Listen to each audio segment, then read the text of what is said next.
খুলনা মহানগরীর চরেরহাট খালিশপুরে মাধ্যমিক বিদ্যালয়ের প্রধান শিক্ষক শহীদুল ইসলামের বিরুদ্ধে অনিয়ম ও দুর্নীতির অভিযোগ বিক্ষোভ ও মানববন্ধন করছে স্কুলের বর্তমান ও সাবেক শিক্ষার্থীরা। প্রতিনিধি কাজী আতিক জানান, রবিবার দুপুরে বিদ্যালয়ের সামনে এই কর্মসূচি পালন করে স্কুলের বর্তমান ছাত্র সাবেক শিক্ষার্থীরা।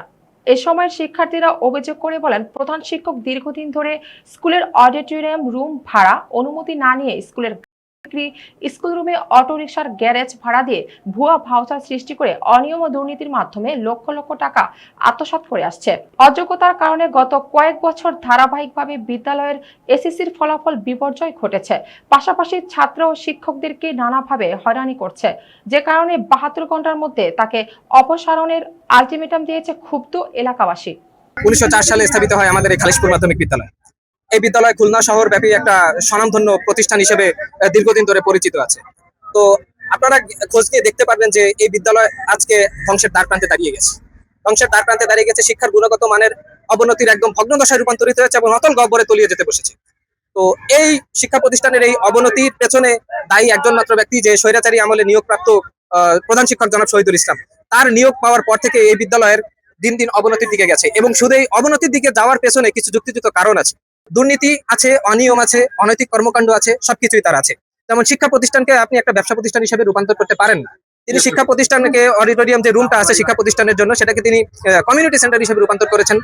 তিনি শিক্ষা প্রতিষ্ঠানের লাইব্রেরিকে তিনি অটোর গ্যারেজ হিসেবে রূপান্তর করেছেন। তিনি স্কুল রুমের কক্ষটাকে তিনি ভাড়া দিয়ে সেখান থেকে অর্থ আদায় করেন। এই এলাকাবাসী অবগত আছে এই বিষয়টা সম্পর্কে। আপনারা সকলে জানবেন যে বিদ্যালয়ের ক্যান্টিনের পরিবর্তে বহিরাগত দোকান হিসেবে তিনি ভাড়া দিয়েছেন। বিদ্যালয়ের কিন্তু কোনো ক্যান্টিন নাই। তারপর বিদ্যালয়ের যে গাছপালাগুলো আছে, তিনি যে অবৈধভাবে এই গাছপালাগুলো কেটে তিনি নিজ দায়িত্বে বিক্রি করেছেন এবং এই বিষয় সম্পর্কে তার কাছে তথ্য চাওয়া হলেও ছুটির দিনে, তাও তিনি এই কাজটা করেছেন ছুটির দিনে, এবং এর বিষয় সম্পর্কে তার কাছে জানতে চাওয়া হলেও তিনি আশানুরূপ কোনো বক্তব্য আমাদের সামনে উপস্থাপন করতে পারেন নাই। আমাদের দাবি, আমরা এই বিদ্যালয়টাকে অযোগ্য অদক্ষ ব্যবস্থাপনার হাত থেকে রক্ষা করে একজন যোগ্যতা সম্পন্ন ব্যক্তিকে প্রধান শিক্ষক হিসেবে চাই, যিনি আমাদের স্কুলের পুরনো গৌরব, খ্যাতি এবং ঐতিহ্য ফিরিয়ে আনতে সচেষ্ট হবেন। আমরা একটা আলটিমেটাম দিয়েছি। আমরা 72 ঘন্টার মধ্যে এই স্বৈরাচার, এই অযোগ্য অদক্ষ প্রধান শিক্ষক জনাব শহীদুল ইসলামের অপসারণ চাই আমাদের এই বিদ্যালয় থেকে। তা না হলে আমাদের এই শান্তিপূর্ণ মানববন্ধন, এটা শান্তিপূর্ণ থাকবে না, এটা কঠোর আন্দোলনে তার বিরুদ্ধে রূপান্তরিত হবে।